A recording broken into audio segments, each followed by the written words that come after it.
Ayan, ako ho ay magluluto ng tinulang manok. At ito ho yung aking titinulahin.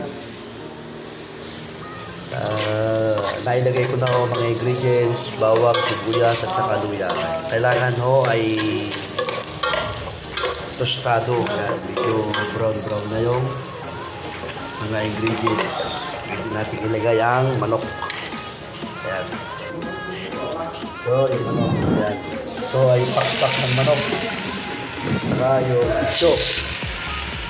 Ayan.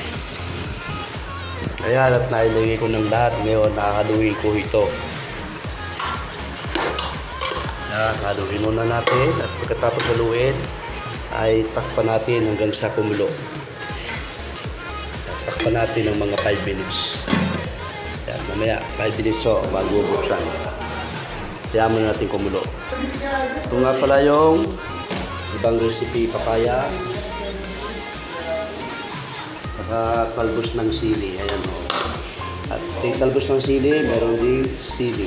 Ayan, green. Manghang para masarap. Lagyan natin ng magic sarap, pampasarap. Siyempre, salt.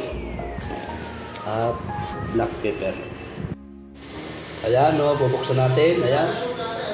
Sabaw pa lang napakasarap na. Dahil lagay ko na pala yung papaya. Ito ang isusunod ko, talbos ng sili. Yan. Diba? Sarap po yan. Tinula, marami pong laman yan. Marami pong ano sa loob. Ayan, makikita nyo.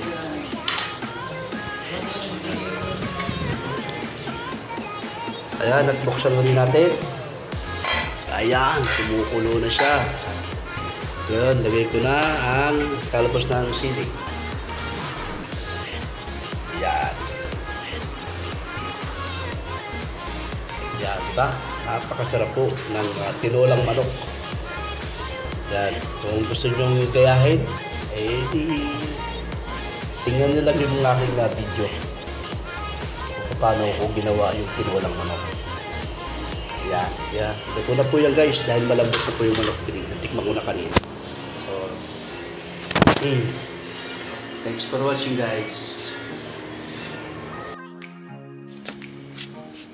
Ayan po ang aking kanin. Konti lang yan. Siyempre, kakain na kami. Tara na, kakain na. Ayan, tinola. O, di ba? Okay.